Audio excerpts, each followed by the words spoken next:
स्वागत है आपका अपना YouTube channel Bihar board online education में।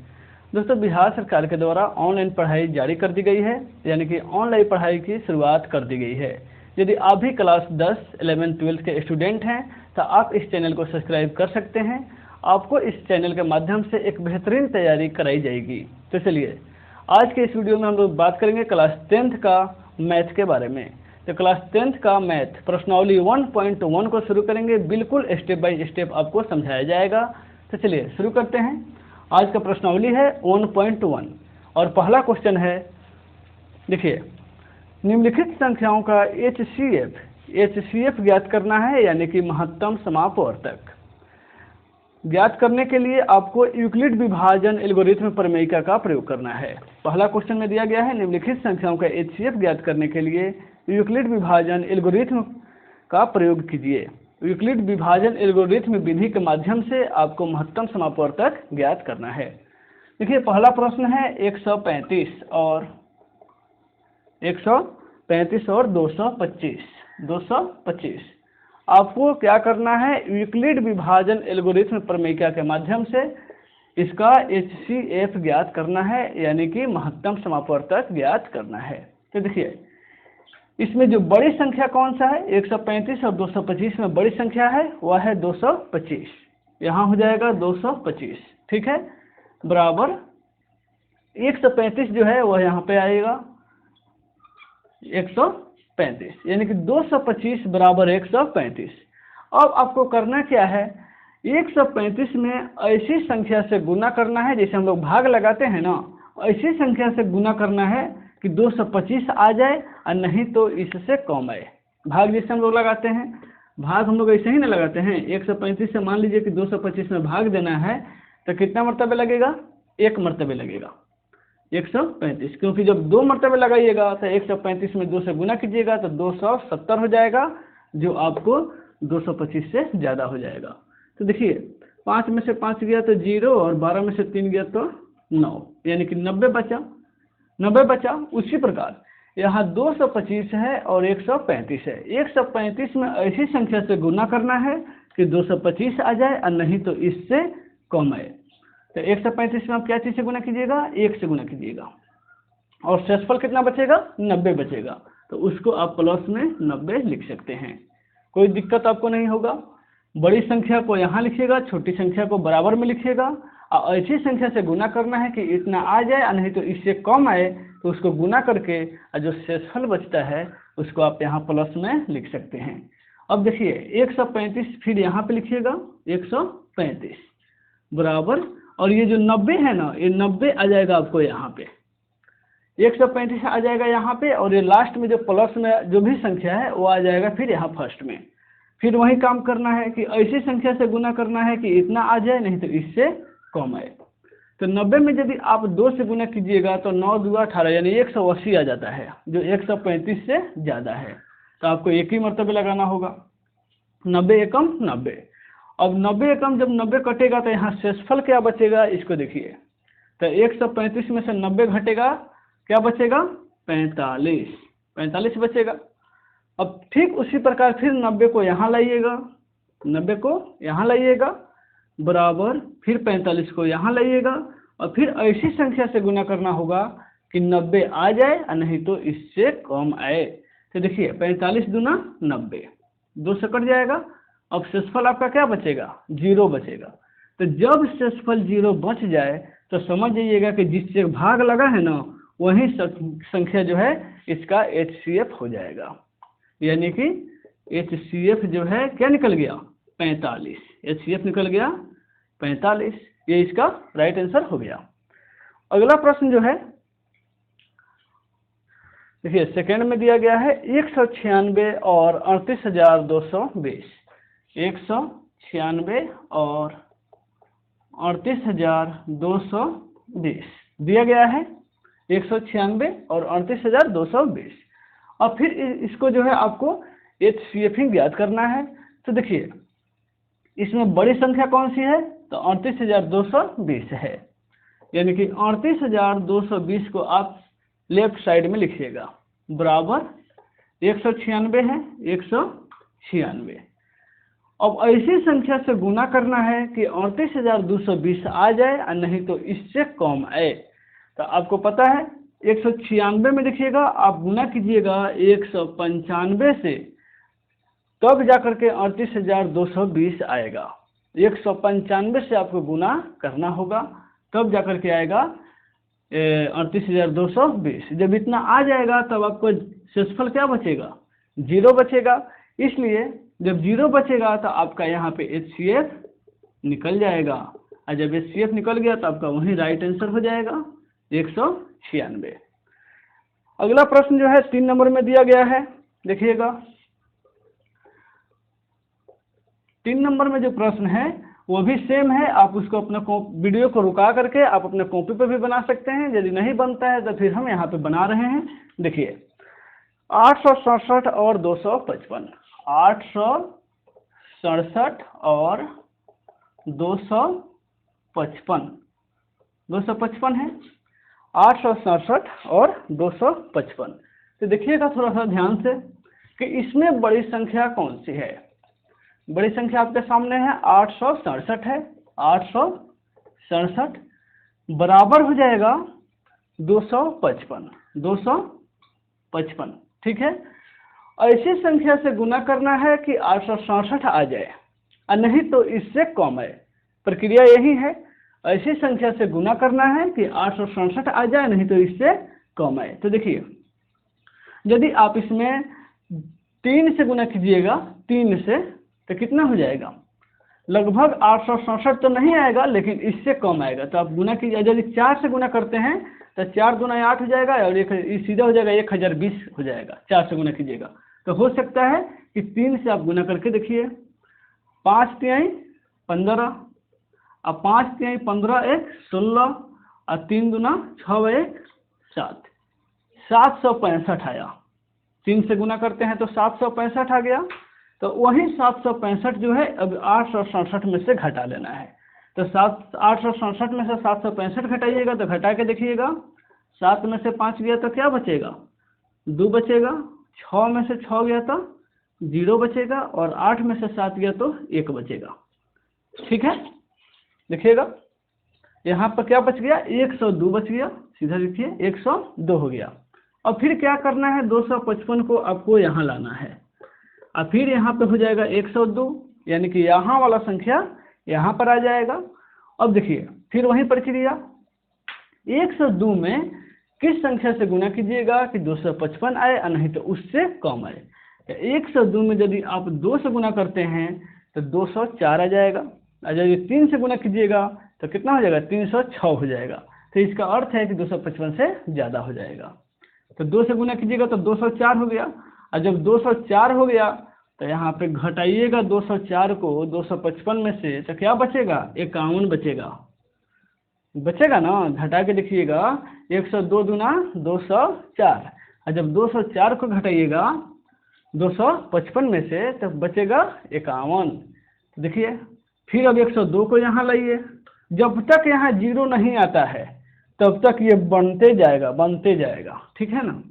102 यहाँ आ गया, 51 हो गया यहाँ पे। अब 51 में कौन सी संख्या से गुना कीजिएगा? तो 2 से गुना कीजिए। 51 दूना 102 और प्लस 0 आया कि नहीं? 0 आ गया। तो जब 0 आ गया तब आपका HCF निकल गया। बताइएगा क्या HCF निकलेगा? HCF, जी हाँ 51 ही HCF निकलेगा। बिल्कुल सही, यहाँ का ही संख्या जो है वह HCF के रूप में निकलता है, यानी कि 51 हो गया। अब देखिए 3 का 51 आंसर हो गया। अगला प्रश्न को देखते हैं, क्वेश्चन नंबर 2 है।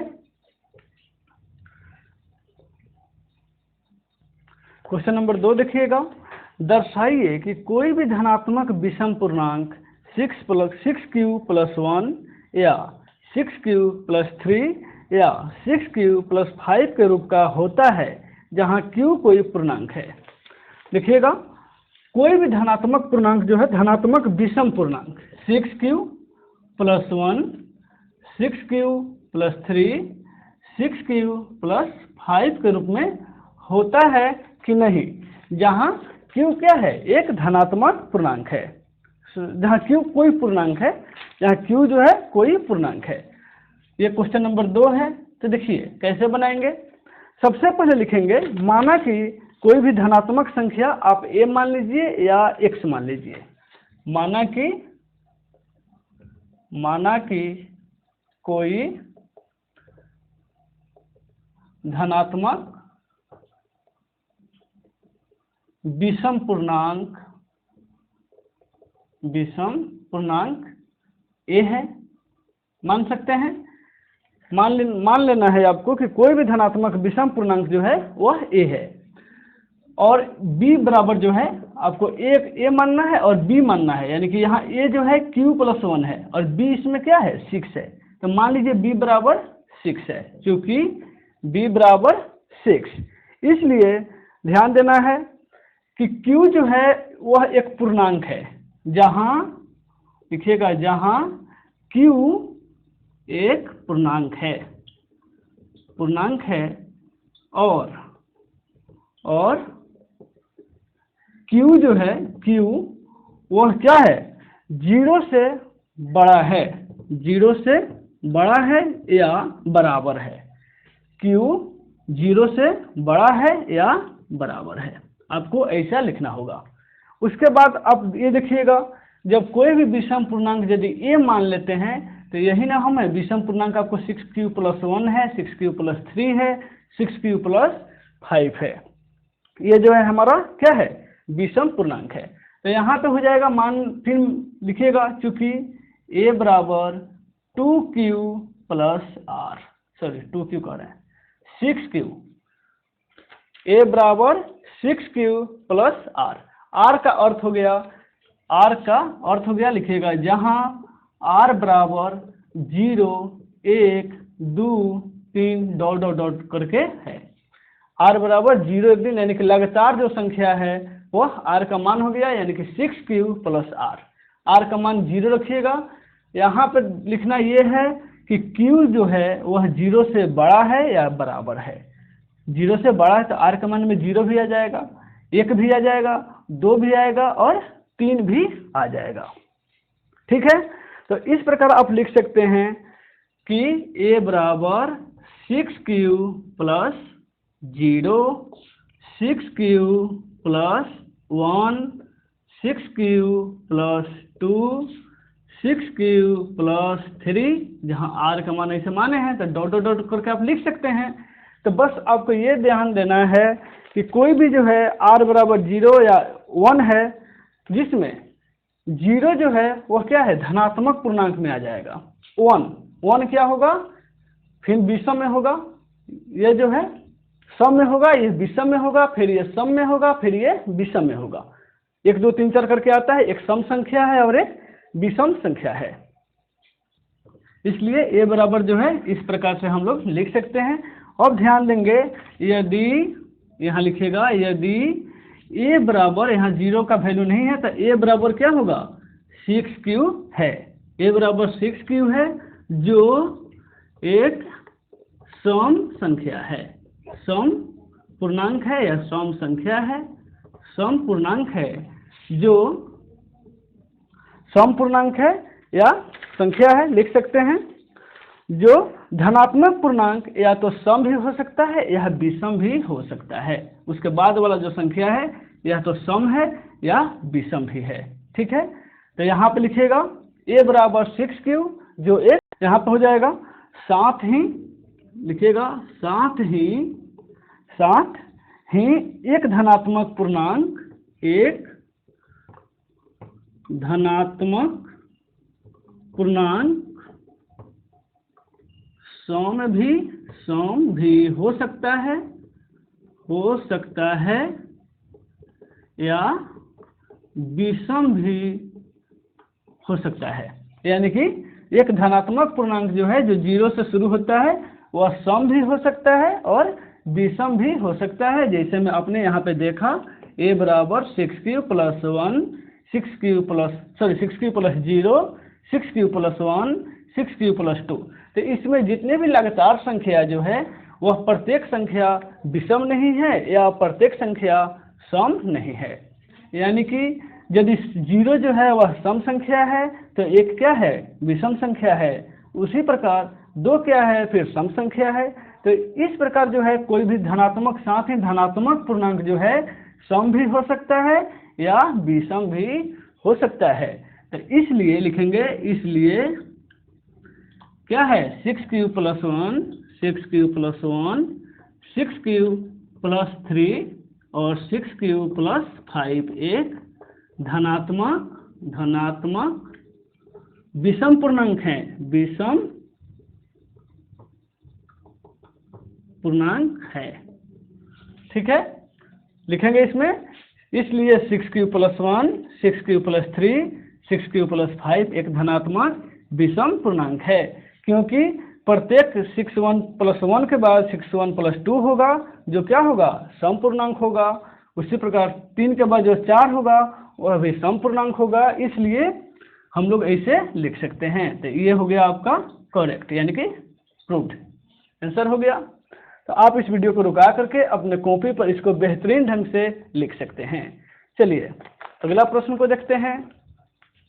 यहाँ देखिएगा, क्वेश्चन नंबर 3 है, किसी परेड में 616 सदस्य वाली एक सेना की टुकड़ी को 32 सदस्यों वाले एक आर्मी बैंड के पीछे मार्च करना है। मार्च यानी कि लाइन में लगना है। दोनों समूहों को समान संख्या वाले स्तंभों में मार्च करना है, यानी कि दोनों समूह जो है वह समान संख्या में लाइन में लगना है। उन स्तंभों की अधिकतम संख्या क्या है जिसमें वह मार्च कर सकते हैं। तो अधिकतम संख्या, इस प्रकार जो प्रश्न है आप उसका HCF निकालिएगा, यानी कि 616 और 32, 616 और 32 ये जो संख्या है। अब इसमें बराबर जो है कितना मार्च हो गया, कितना स्तंभ यानी लाइन होगा वही निकालना है। तो आप यूक्लिड विभाजन प्रमेयिका के माध्यम से आप HCF ज्ञात कर सकते हैं। तो देखिए 616 = हो जाएगा 32, 616 बड़ा है 32 छोटा है, तो यहाँ पे इधर हो जाएगा 616 और इधर हो जाएगा 32। ठीक है, 32 में ऐसे संख्या से गुना करना है जो 616 आ जाए, नहीं तो इससे कम आए। तो देखिए 19 से गुना कीजिएगा, 19 से 19 दूगा कितना होगा 38, और हाथ में हो जाएगा 3 और 19 × 57 और 3 60। 616 में से 608 को घटा दीजिएगा तो कितना बचेगा, 8 बचेगा, बचेगा ना। 616 में से 608 जो इसमें गुना किए हैं तब आया है 608। अब इसको घटा दीजिएगा तो बचेगा 8। यहाँ पे देखिएगा 32 यहाँ पे आ जाएगा बराबर, फिर 8 यहाँ पे आएगा, 8 गुना 4 + 0 यानी कि 8 चौका 32 + 0, यहाँ पे 0 आ गया। क्या निकलेगा, HCF जो है आपको 8 निकल गया। यहाँ का जो 8 है वही इसका राइट आंसर हो गया, यानी कि 8 को लाइन लगाना होगा। देखिए अगला प्रश्न की ओर चलते हैं। प्रश्न नंबर 4 देखिएगा, क्वेश्चन नंबर 4 में दिया गया है, यूक्लिड विभाजन प्रमेयिका का प्रयोग करके दर्शाइए कि किसी धनात्मक पूर्णांक का वर्ग, यानी कि कोई भी धनात्मक पूर्णांक का वर्ग किसी पूर्णांक m के लिए 3m या 3m + 1 के रूप का होता है कि नहीं। ठीक है, दर्शाना है। तो सबसे पहले देखिएगा, आपके बुक में संकेत में दिया गया है, संकेत में दिया गया है कि आपको मान लेना है x। तो आप भी मानिए। क्वेश्चन नंबर 4 है, माना कि क्या दिया गया है, मान लीजिए कि धनात्मक पूर्णांक, यानी कि माना कि कोई धनात्मक पूर्णांक जो है वह क्या है, x है। धनात्मक पूर्णांक x है, तब लिखना है इसमें 3q + 3q + 1 या 3q + 2 के रूप में लिखा जा सकता है। यानी कि धनात्मक पूर्णांक 1 है, फिर यहाँ भी होगा जहाँ q जो है वह क्या होगा, q बड़ा होगा या बराबर होगा किससे, 0 से बराबर होगा, तथा q जो है एक पूर्णांक होगा। आप इतना लिख सकते हैं। तो देखिएगा 3q पहला दिया गया है 3q, 3q+1 या 3q+2 के रूप में इसको लिखिएगा और इसका वर्ग कीजिएगा। तो यहाँ पे देखिए सबसे पहले लिखेंगे 3q का जब वर्ग कीजिएगा क्या होगा, 3×9 का स्क्वायर, 3×9 का स्क्वायर। अब यहाँ पे लिखिएगा आप 3q को कॉमन कीजिएगा और 3q को अंदर रखिएगा, फिर 3×9 स्क्वायर हो जाएगा ना, यानी कि 3q बाहर और 3q अंदर। यहाँ पे लिखिएगा जहाँ m बराबर क्या है, 3q है, m बराबर m के स्थान पर क्या लिखे हैं, 3q लिखे हैं, यानी कि इतना। फिर देखिएगा लिखा गया है 3q+1, 3q+1, इसका आप वर्ग कीजिएगा 3q+1 का, तो हो जाएगा a+b का होल स्क्वायर, यानी कि 3q का होल स्क्वायर प्लस 2ab, यानी कि 2ab सूत्र होता है, तो 2 एक जगह पर 3q है तो 3q प्लस b की जगह पर 1 है तो 1 प्लस 1 का स्क्वायर, ठीक है। 3×9 का स्क्वायर प्लस 3×2 6 प्लस 1। अब इसमें से आप क्या कॉमन कीजिएगा, तो देखिए इस दोनों संख्या में से कॉमन हो सकता है लेकिन एक से कॉमन नहीं हो सकता है। इसमें आप कॉमन कीजिएगा 3q कॉमन कीजिएगा, ठीक है, यहाँ पे लिखेंगे 3q कॉमन कीजिएगा, तो यहाँ पे 3×9 अब प्लस 3×6 बचेगा ना, 3×6 बचेगा। अब प्लस 1 जो है इसको बाहर कर दीजिएगा। अब लिखिएगा जहाँ m बराबर क्या है, 3q+1 है, 3q+1 है, ठीक है। उसके बाद देखिएगा 3q+2, एक दिया गया है 3q+2, ठीक है। 3q+2 का आप स्क्वायर कीजिएगा, 3q+2 का स्क्वायर कीजिएगा तो वही हो जाएगा a² plus b² plus 2ab, ठीक है, यानी कि 3q का स्क्वायर प्लस 2ab, b की जगह पर 2 है, 3q+2 है, ठीक है ना, तो 3a² plus 2ab plus b का स्क्वायर, यानी कि 3×9 का स्क्वायर प्लस 3×6 12q प्लस 2×4 हो जाएगा। अब देखिएगा हम इसको यहाँ पर बनाते हैं, इसको थोड़ा सा मिटाते हैं यहाँ से, जहाँ लिखा गया था, जहाँ m बराबर 3q है इसको हम यहाँ पर छोटा सा लिख देते हैं। यहाँ पर लिखा गया था जहाँ m बराबर 3q है, ठीक है। अब इसको हम यहाँ पे बनाते हैं, तो देखिएगा यहाँ पे जो संख्या है 9q² प्लस 12q, इसमें से क्या संख्या कॉमन हो जाएगा, तो 3q को कॉमन कर सकते हैं।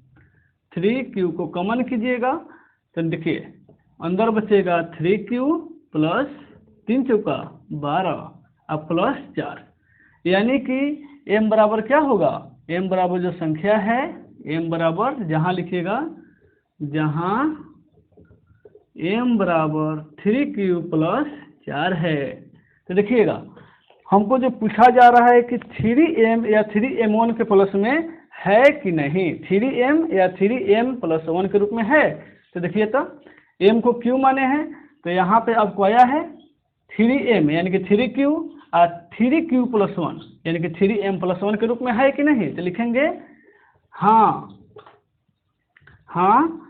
इस पूर्णांक को 3m या 3m+1 के रूप में लिख सकते हैं।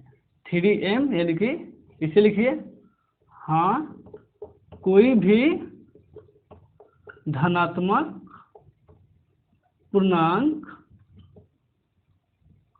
3m तथा 3m+1 के रूप में होता है। आप ऐसे अपने कॉपी पर लिख सकते हैं, ठीक है। आप सबसे पहले ऐसे लिखिएगा, ऐसे सॉल्व करके यहाँ तक आइएगा, फिर उसके बाद यहाँ से ये लिख सकते हैं, इस प्रकार आप सॉल्व कीजिएगा। आपको समझ में आ गया होगा।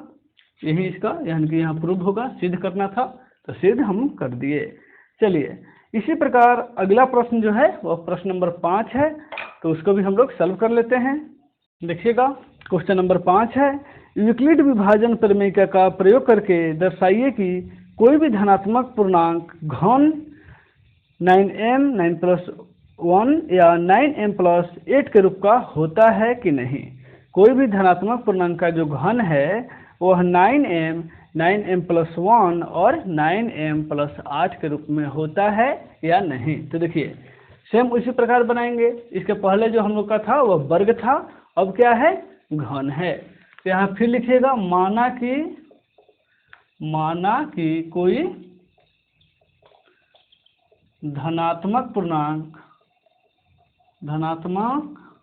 पूर्णांक जो है वह क्या है x है। धनात्मक पूर्णांक x है जहाँ q एक पूर्णांक है तथा q जो है वह 0 से बड़ा है नहीं तो बराबर है। इतना तो आपको लिखना ही पड़ेगा। माना कि कोई धनात्मक पूर्णांक x है जहाँ q एक पूर्णांक होगा और वह भी 0 से बड़ा या बराबर होगा। अब कहता है कि देखिए 9m में है, यानी कि 9m को लिख सकते हैं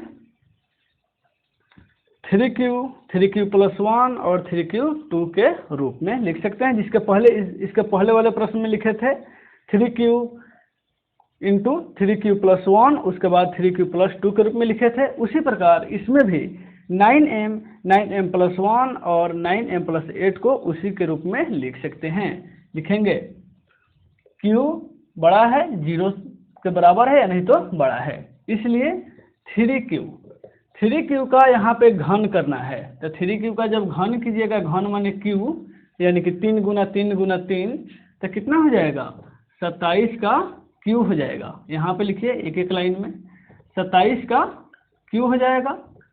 ठीक है, 27 का जब q हो जाएगा तो आपको अब इसमें से कॉमन कर लेना है। कितना कॉमन कीजिएगा तो 9 कॉमन कर लीजिए, 9 कॉमन कर लीजिएगा। 9q कॉमन कीजिएगा तो आपको बचेगा क्या 9 के 9 त्रिका 27, ये बच जाएगा ना। लिखिएगा जहाँ x बराबर क्या है 3q है, जहाँ x बराबर 3q है। एक लाइन में लिखते हैं जगह की कमी से। 3q मानना पड़ेगा, 3q+1 मानना पड़ेगा। यहाँ पे फिर मानिएगा 3q+1। उसके बाद जो है 3 का q कीजिएगा तो 3 के 9, 9 त्रिका 27, 9 त्रिका 27 कीजिएगा। तो उसके बाद जो है इसमें से कॉमन निकालना होगा।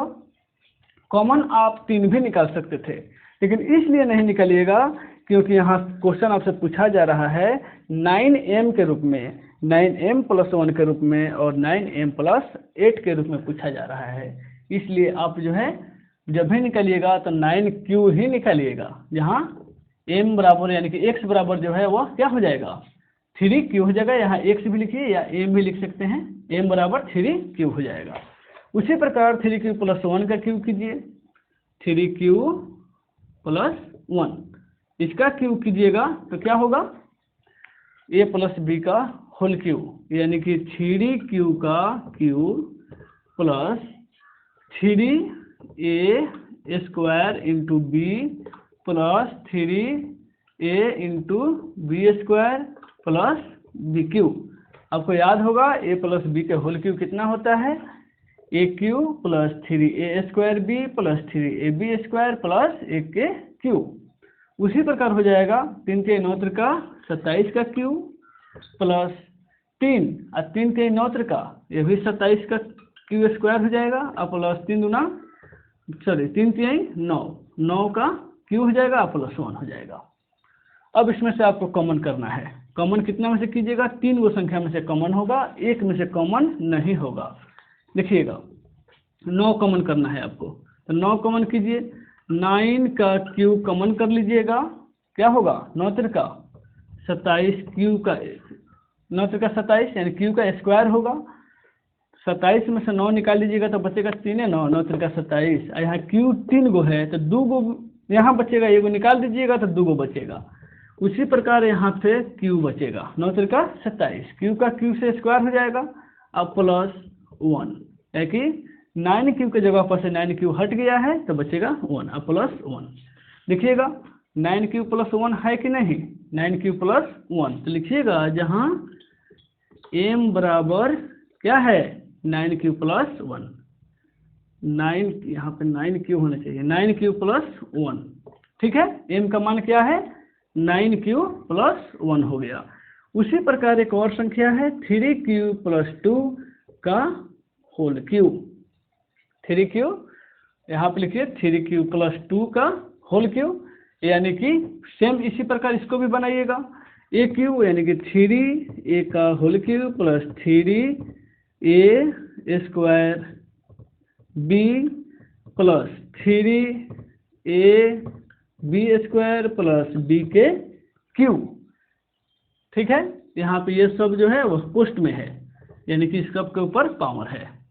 यहाँ पे देखिएगा 3 के 9 त्रिका 27 के क्यू हो जाएगा, ये हो जाएगा 9, 9 त्रिका 27 दूगा 54, 54 का क्यू का स्क्वायर हो जाएगा प्लस ये हो जाएगा 3 के 9 चौका 36 का क्यू प्लस 8।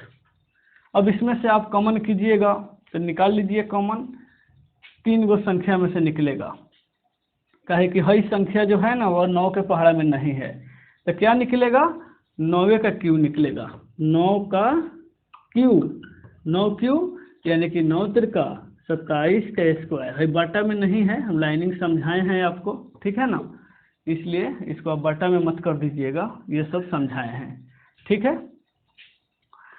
3 का क्यू हो गया, अब प्लस 9 छक 54 का क्यू स्क्वायर, अब प्लस 9 चौका 36, यहाँ पे 9 चौका 36 हो जाएगा, अब प्लस 8, 9 क्यू प्लस 8 हो गया ना, तो लिखेंगे जहाँ m बराबर क्या है 9 क्यू प्लस 8, आ गया कि नहीं, 9 क्यू 9 प्लस 1 और 9 प्लस 8। देखिए तो प्रश्न में आपका दिया गया है केवल q के जगह पर m दिया गया है, यानी कि m बराबर हम इतना मनबे किए हैं, तो देखिए इस रूप में आ गया तो लिख सकते हैं, इसलिए कोई भी धनात्मक पूर्णांक का घन लिखिएगा, यहाँ पे लिखिए, इसलिए कोई भी धनात्मक पूर्णांक का घन इतना रूप में होता है, कितना में 9q 9m लिखिए, 9m प्लस 1 और 9m प्लस 8 के रूप का होता है, रूप का होता है, आप लिख सकते हैं होता है, ठीक है ना। तो इस प्रकार से ये भी सिद्ध हो गया। आपको वीडियो को रोक करके आप इसे अपने कॉपी में फ्रेश से उतार सकते हैं, आप इसको बेहतरीन ढंग से समझ गए होंगे। तो दोस्तों आज की वीडियो में प्रश्नावली 1.1 हम लोग समाप्त कर दिए। अगले वीडियो में हम लोग देखेंगे प्रश्नावली 1.2 और इससे भी बेहतर तरीका से समझेंगे, ठीक है। तो चलिए, यदि वीडियो आपको अच्छी लगे तो वीडियो को लाइक जरूर कीजिएगा, चैनल को सब्सक्राइब जरूर कर लीजिएगा। Take care.